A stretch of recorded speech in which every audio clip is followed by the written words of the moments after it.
All righty, it's good to be in the Lord's house tonight. It's good to see everybody out. If you have your Bibles tonight, go to the book of Judges chapter number 9. Judges chapter number 9 tonight. We'll see if we can't finish up with old Abimelech here and put him in the ground before it's all said and done tonight so that we can move on to our next judge here. But I do want to go ahead and try to finish this one off here tonight and let us see. There's a couple more things that I believe we can glean and learn from his life right here at the end if we'll let the Bible minister to us and to help us tonight. So far, here in the book of Judges chapter 9, we've dealt with Abimelech. Abimelech, the son of Gideon.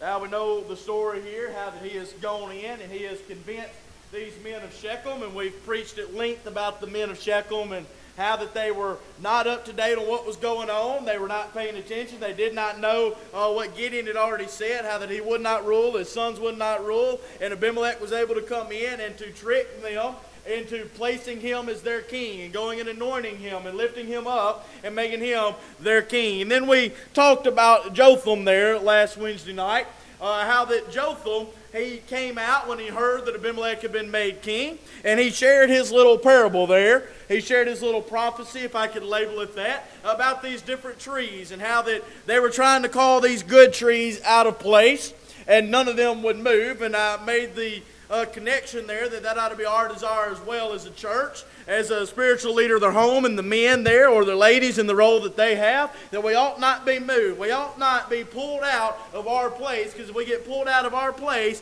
we are going to be in a pickle. We ought to be like that tree that's planted by the river. I shall not be moved. Just like a tree that's planted by the waters, I shall not be moved. We ought to have that same mentality here tonight.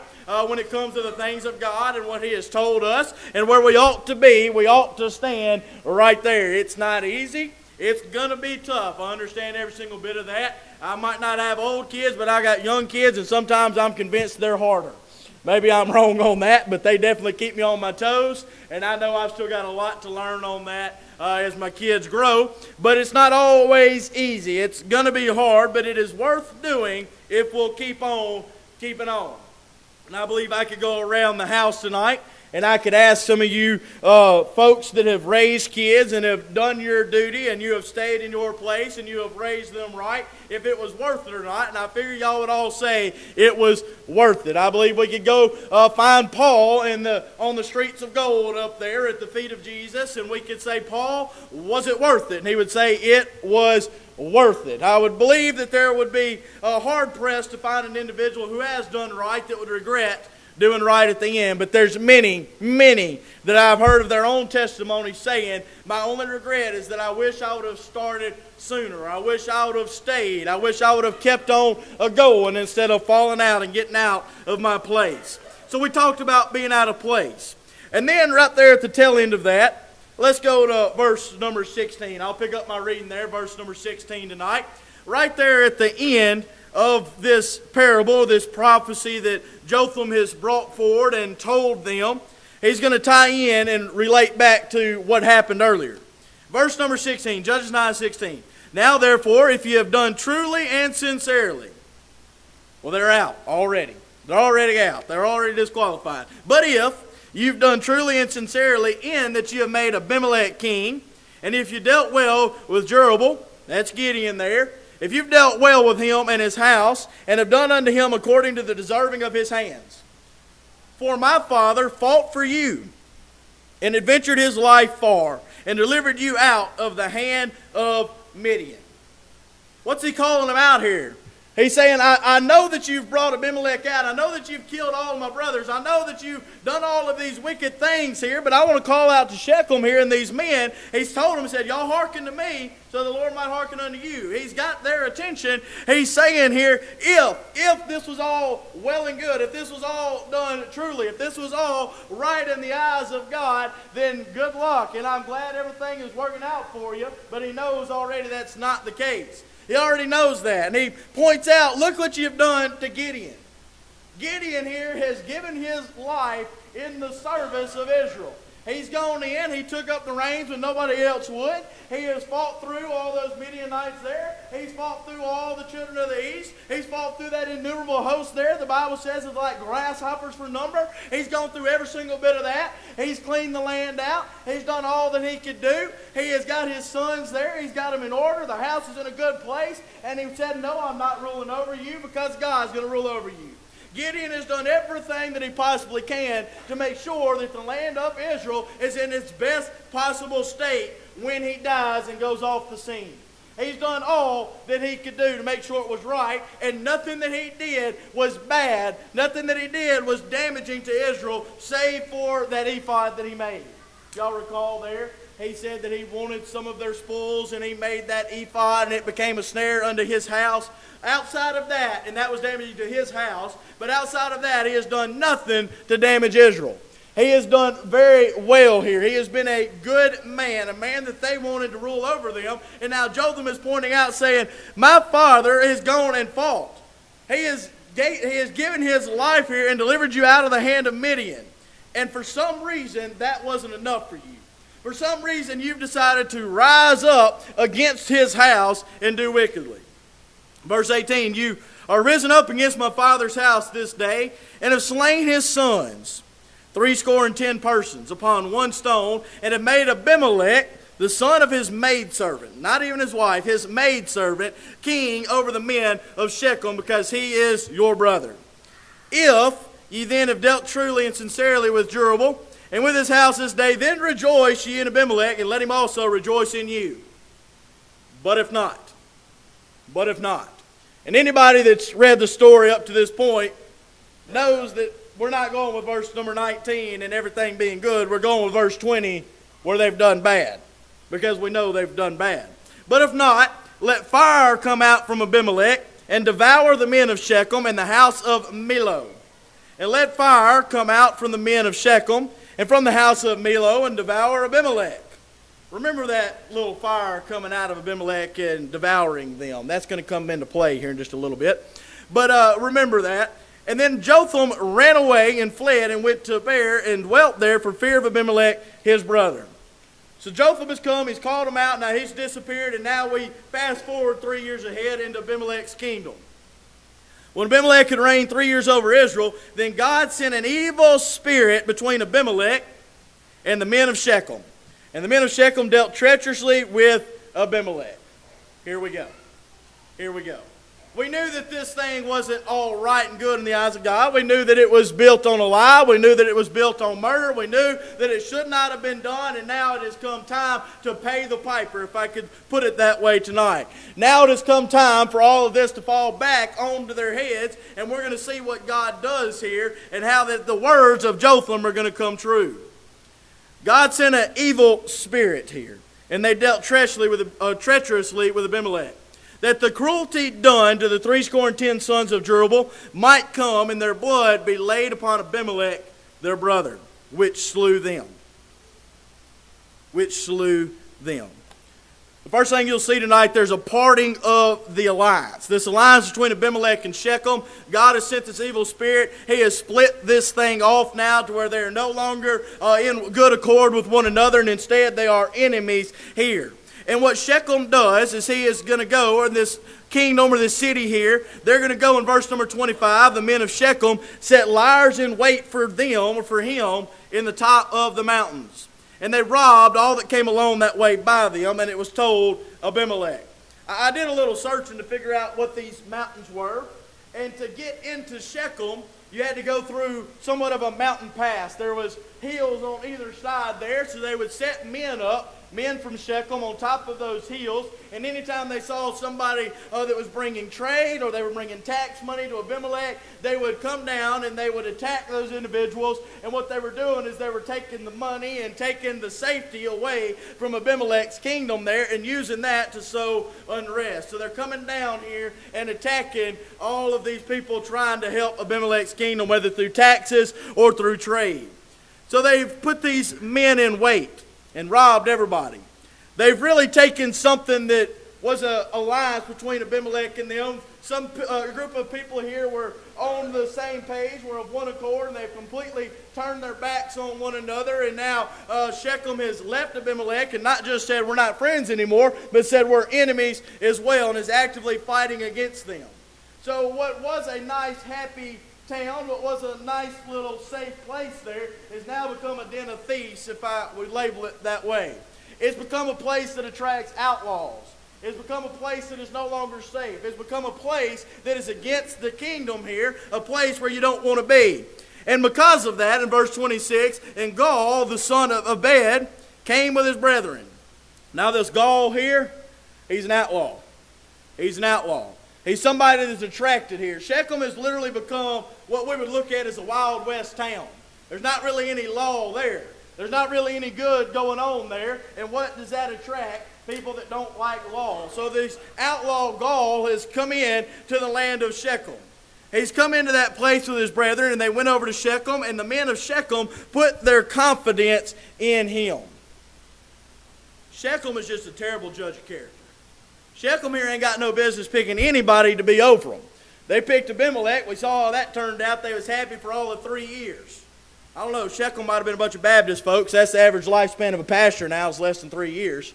They wasn't happy with them. I'm just kidding, throwing that out there. Y'all don't seem like y'all very awake tonight. I figured I at least got 1 or 2 chuckles out of that. I'm just glad I didn't see any hands raised up saying it was my time to be voted out or something like that. Good gracious, that'd have been a great way to go out. Maybe I'll leave that alone. But no, these people here, after just 3 years of Abimelech being their so-called king, they're already done with him. They're already upset with him. And I wonder why. Other than God sending that evil spirit, we don't see anything that changed. It's just one day they woke up and, yeah, we're not happy. We're not friends anymore. We're not excited to be teamed up with you. So they go and find this outlaw Gaul, and they decide they're going to put all their confidence in him. We're going to let Gaul come in and run this thing. What does it mean when it says they put their confidence in him? It means they've pretty much made him their leader. They pretty much have defected to him on anything that they're wanting to know. They let him come in and kind of take over the town. We've all seen the old Western movie where the outlaw is running the town, and then all of a sudden the new sheriff comes in and has to fight the outlaw and all that. I mean, that's like the most generic Western theme ever. But right now, the outlaw is running the town. Nobody's stopping him. Nobody's telling him no. Nobody is keeping him in check. There's nobody there that is over Gaul here. Even though there is a governor of the city that will come around here in just a second. But Gaul has the people on board with him. He's running this thing. And then in verse 27, they went out into the fields, gathered their vineyards and trode the grapes and made merry, and went into the house of their God, and did eat and drink, and cursed Abimelech. Gaul comes in and they throw themselves a good old party. They go out to the vineyards, they go out to the fields, they take all the stuff they got. One writer that I was reading after today was talking about how that they've turned this into wine here. They've gone, they've made merry, they're in a drunken stupor, so to speak. And in the midst of that, we all know when that alcohol gets involved, tongues get real loose. Tongues get real loose. And that's what is going to happen here in the text. They've gotten all happy and fired up. And don't this just fit right here? So you got a bunch of drunk folks, and their first idea is to go into the house of their God. That don't seem like a good idea to me at all. Don't seem like a good God to be serving if you want to go to his house drunk and put on a big old show. But they go in there and they eat and they drink and they curse Abimelech. And Gaul the son of Ebed said, "Who is Abimelech? Who is this guy? I don't know nothing about Abimelech. He ain't no king of mine. He's not big. He's not bad. He's just some old dude. Who is Abimelech? What makes him so special? Why is he anybody that is worth serving? Why is he anybody that I ought to cater to? Who is this Abimelech? And while I'm at it, who is Shechem that we should serve him? Who is Shechem? We don't even know anything about this Shechem. Why in the world would we go as far as to serve this town of Shechem? Is not he the son of Jerubbaal? Is Abimelech not the son of Gideon here? And Zebul his officer? Now that Zebul there, he's the governor. He's the mayor, the city official, whatever title you want to give him tonight. He's the one that's over Shechem. He's the one that had the people until Gaul came in, and Gaul has won over the people, and now he has taken all the authority away from Zebul. And Zebul here is his officer. He is a servant of Abimelech. But instead, Gaul says, serve the men of Hamor, the father of Shechem. For why should we serve him? Just to kind of let you know the character of Gaul here and the character of this town of Shechem. Does anybody remember this Hamor guy? Anybody know where he came from? Anybody know anything about him? You'll find him back in Genesis chapter 33, 34. You'll find him way back there, and you'll also find a man by the name of Shechem. Does anybody remember the name of Jacob's daughter? Anybody remember her? Y'all even know that he had a daughter? He had a daughter. He didn't just have all them boys that are going to become 12 tribes of Israel. He had a daughter. Her name was Dinah. Dinah. And you go back and you read in Genesis 34, they've just moved into the land. They've got some land from this Hamor guy.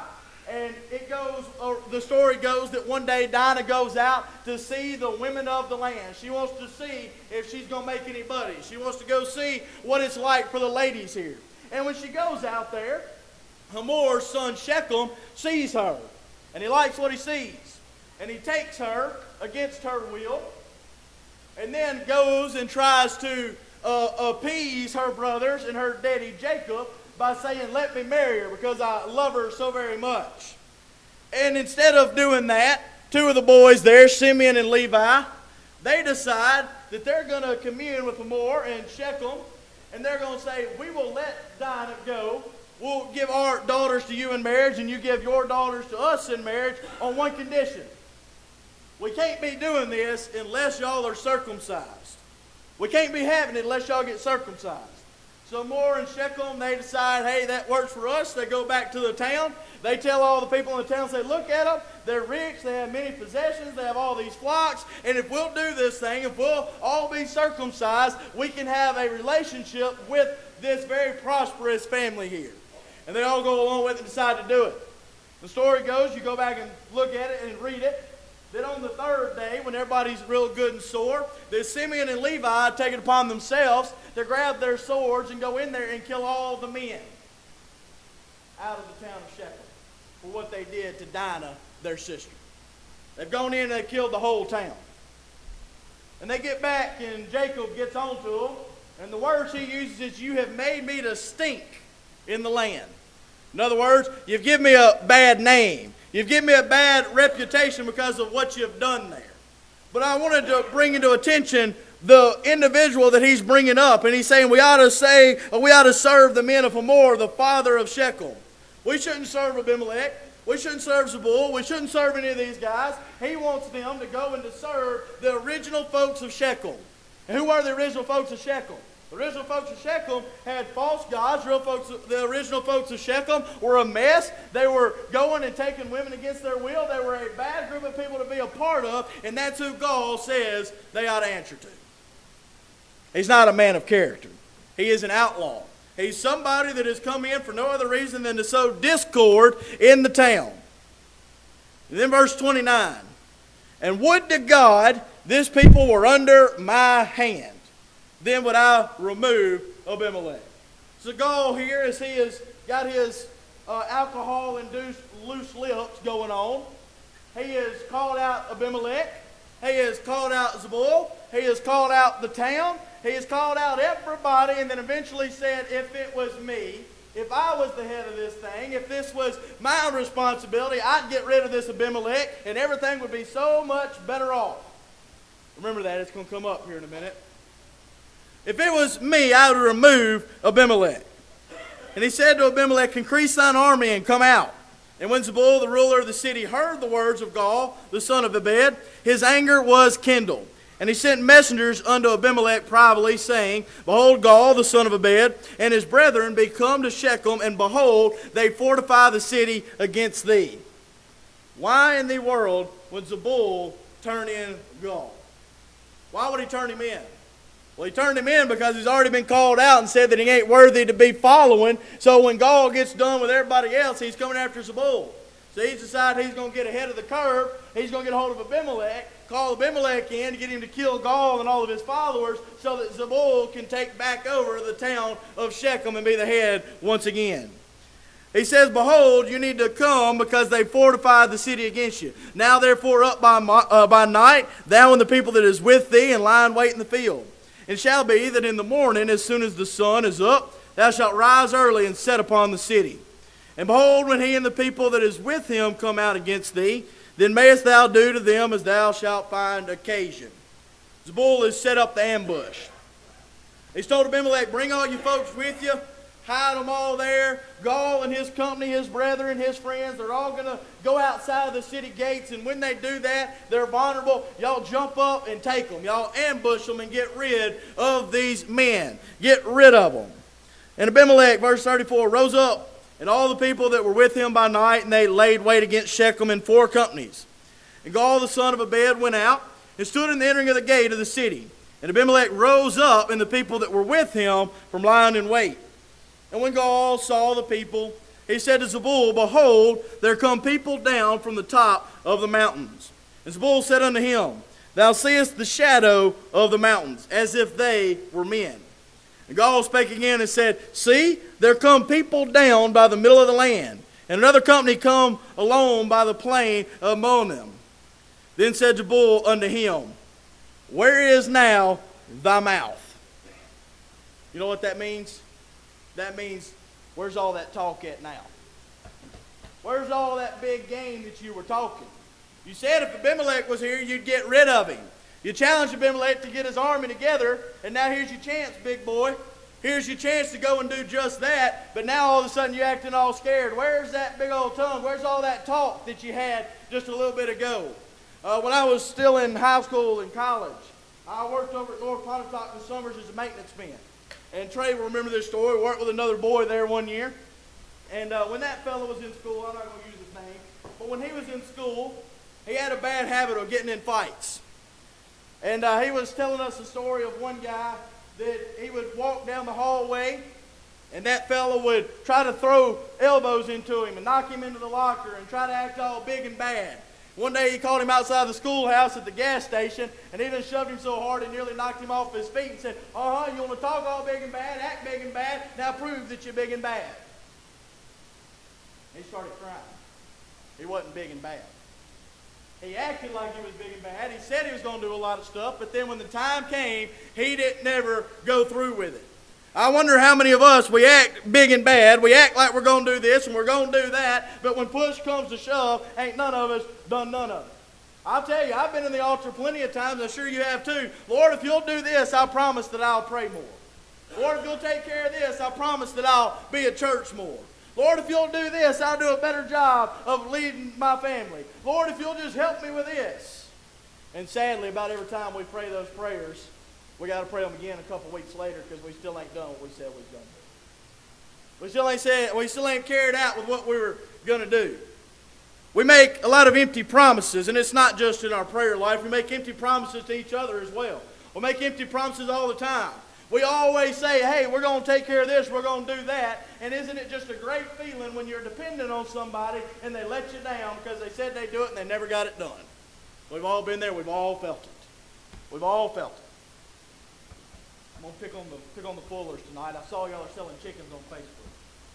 You probably done had 3 or 4 people say, oh, I want them, I want them, I want them. And then when it comes time to show me the money, they don't show up. Fair enough? If you've ever tried to sell something on Marketplace, that's how it goes. That's how it is.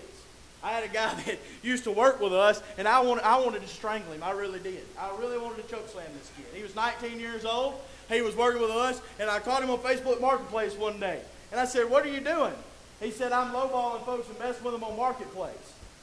What are you talking about? He said, watch this. A guy wanted like $10,000 for this camper or something like that. He got on and commented and said, I got $2,000 and a Big Mac and fries. You interested?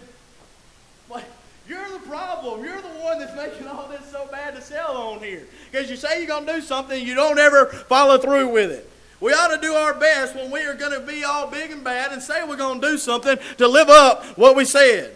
But sadly, a lot of us here tonight, myself included, there's times that what we say don't match up with what we do. There's times that I have to look at folks and say, this is one of those do as I say, not as I do moments. Y'all ever heard that one? Don't that just make you feel real good when the boss comes in and says, hey, This is one of them do as I say, not as I do type of things, because they're not setting the example. Don't you just love working with people like that? Don't you just love that? I won't ever forget.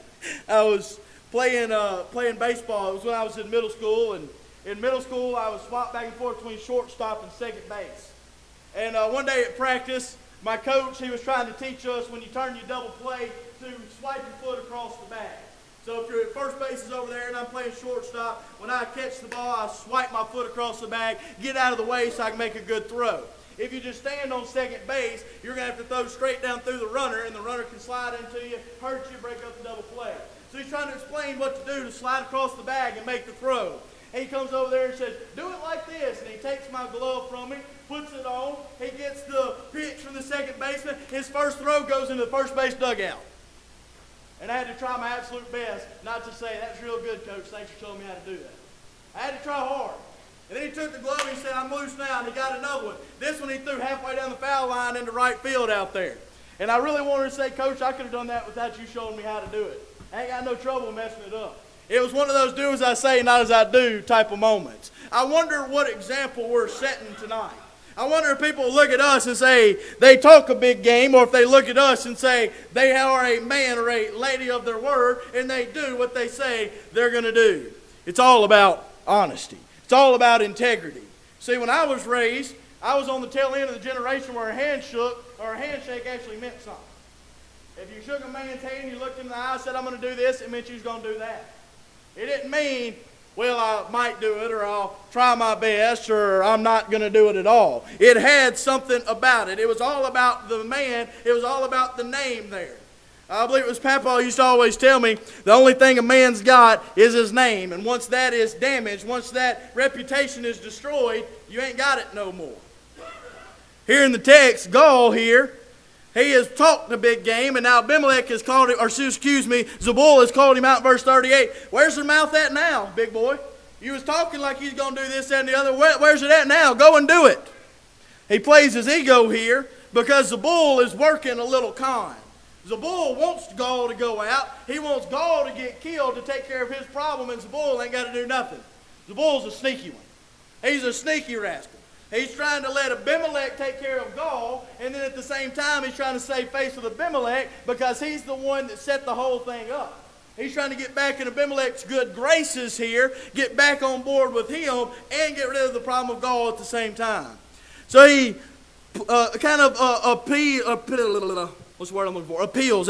appeals to his ego here to get him to go and do what he wants. He said, wherewith thou sayest, who is Abimelech, that we should serve him? Is not this the people that thou hast despised? Go out, I pray now, and fight with them.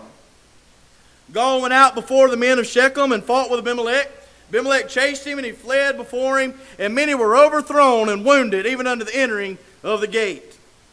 And Abimelech dwelt at Arumah, and Zebul thrust out Gaul and his brethren, that they should not dwell in Shechem. And it came to pass on the morrow that the people went out into the field, and they told Abimelech, and he took the people and divided them into 3 companies, and laid in wait in the field, and looked, and behold, the people were come forth out of the city, and he rose up against them and smote them. And Abimelech and the company that was with him, company 1 of the 3, rushed forward and got between, stood in the entering of the gate of the city, got between their escape route and the men of Gaul. And the other 2 companies ran upon all the people that were in the fields and slew them. So he's cut them off, and the last 2 have come in behind them and have finished that little company of Gaul and his men off. But I bet Zebul thought it was going to end right there. He probably thought that was going to be the end of this thing. Well, get rid of Gaul, get rid of my problem, let me take back over the city, let me leave this thing, everything's going to be hunky-dory. But in verse 45, Abimelech fought against the city all that day, and he took the city, and slew the people that was therein, and beat down the city, and sowed it with salt. And when all the men of the tower of Shechem heard that, they entered into a hold of the house of the god Berith. The house of the god Berith. Does that ring any bells to y'all? We've talked about the house of the god Berith before. Where did Abimelech get his money to start this thing? Anybody remember? The house of Berith. It's come full circle. The false god that bankrolled this whole thing the false god and his servants that allowed Abimelech to come into power. Now that's the same house where all of these men of Shechem have run back into. It's the same place that they've gone back in there to hide. And I find it very fitting that where it started is where it's going to end. And it was told Abimelech that all the men of the tower of Shechem were gathered together. And Abimelech got him up to Mount Zalmon, he and all the people that were with him. And Abimelech took an axe in his hand, cut down a bough from the trees, and took it and laid it on his shoulder, and said unto the people that were with him, What ye have seen me do, make haste and do as I have done. And all the people likewise cut down every man his bough, and followed Abimelech, and put them to the hold, and set the hold on fire upon them. So that all the men of the tower of Shechem died also, about 1,000 men and women. What did Jotham say was going to happen? What did Jotham say? It's one of the first things that I read tonight. He said, if this has all been good, then rejoice. But if not, verse number 20, let fire come out from Abimelech and devour the men of Shechem. Kind of seems like Jotham knew what he was talking about. Kind of seemed like he might have been plugged in a little bit and knew exactly what was about to take place, because here we have Abimelech. He's cornered all the men, all these folks of Shechem. He's got them closed up into that house of the god Berith there, Baal-Berith's house, where it all started. He's got them closed up in there. He tells everybody, grab a tree branch like I did, bring it on up there. They cover that thing up with wood, and he sets the match to it. And he burns them all. That sounds a lot like Abimelech, fire coming out of Abimelech and consuming the men of Shechem to me. Sounds exactly like what Jotham was talking about. Then went Abimelech to Thebes and encamped against Thebes and took it. When I read that, I was curious, what in the world did Thebes ever do to Abimelech? We're not told what was really going on, but if you study it out in the context and you look at it a little bit, you'll find that Thebes is another city there nearby, just to the north here of Shechem, and they were causing some trouble as well. They were kind of doing the same thing Shechem was, causing some trouble, causing some damages there. So while Abimelech's in the neighborhood cleaning stuff up, he decides I might as well clean this one up too. He goes to Thebes and encamps against Thebes and took it. But there was a strong tower within the city, and thither fled all the men and the women and all they of the city, and shut it to them, and gat them up to the top of the tower. And Abimelech came unto the tower and fought against it, and went hard unto the door of the tower to burn it with fire. We've been to try for another one. Pay attention to verse number 53. And a certain woman cast a piece of a millstone upon Abimelech's head, and all to break his skull. Do y'all remember in the story of David and Bathsheba, when he's trying to get Uriah killed, and then Joab there, I believe I'm remembering that right. Joab, the commander there, the army, he sends back that messenger to David, and he says, tell David how the war effort is going and all of that, and say that we went up to the city and the archer shot down and all that stuff. And he said, and when David gets mad, tell him Uriah's been killed also. But why was David going to get mad? You go back and read that text, David begins to talk about somebody that ran too close to the wall and was killed by a rock hitting him in the head. So he's talking about. This text is tying together all the way over there in Samuel. It's all the way over there tied back together. But then he calls hastily unto the young man, his armor bearer, and said unto him, draw thy sword and slay me, that men say not of me, a woman slew me. So he's going to end up being killed by the sword. But according to David, how was he killed? The rock that hit him in the head. How was he remembered?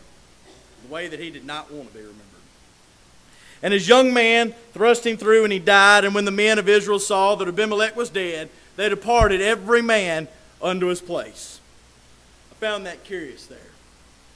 We've just had two big old battles here. And now that Gaul is dead and Zebul is dead, the men of Shechem are dead, Abimelech is dead, all the people that started this thing, all the folks that were causing all the trouble, as soon as they were dead, what happened? Everybody looked around and said, we ain't got nothing to do with this. We really ain't got a dog in this hunt. We were only fighting, Shechem was only fighting against us because Zebul and Gaul, and then Thieves was only fighting against us because Abimelech let us down here, and we were only fighting against them because Abimelech told us to go. But now that Abimelech is dead, now that Zebul is dead, now that all the men of Shechem is dead, now that Gaul is dead, now that all these parties are gone and they're not in the picture anymore, we really ain't got no reason to fight anymore. And it said they stopped, and all the men, it says, and they departed every man unto his place. When I was studying and looking at this, the Lord kept showing me that this fight, this feud, this whole thing was built on one thing. It was built on one idea, and the idea of this was pride. Pride. This whole argument, this whole battle, this whole issue took place all because of the pride of Abimelech. All because he had to be known, all because he had to be remembered, because he thought he needed power. All of his pride that went into this is going to backfire on him. It's going to backfire onto his life. Proverbs 16:18 says this, pride goeth before destruction, and a haughty spirit before a fall. Abimelech, at the beginning of this story, was just a nobody. Abimelech was just an illegitimate son of Gideon, just the son of a concubine, the son of a maidservant. He goes in his own pride to say to himself that he deserves more than that he ought to be a king, that he ought to have his chance. Goes in there, tricks all the men of Shechem, is elevated, put up on high, becomes king there, is parading around, acting like he's the biggest thing since sliced bread, all to feed his ego, all to feed his pride. And then right there at the very end of this thing, what did he say? Stab me, run me through with the sword so that I'm not remembered as a man that was killed by a woman. Because back then that was such a dishonor to be killed by a woman. And how was he remembered? Somebody that sought pride so much is now remembered as the guy that got killed by a woman. He wanted pride, he wanted his ego, he wanted his name remembered, he wanted to be way up here with the greats. And by chasing that ego and that pride, he ended up way down here. The very opposite. The very opposite of what he wanted is what he got. Thus God rendered the wickedness of Abimelech, which he did unto his father, in slaying his 70 brethren. And all the evil men of Shechem did God render upon their heads, and upon them came the curse of Jotham, the son of Jerubbaal. And there goes the life of Abimelech. Miss Angie, if you'd come play tonight, let's all stand.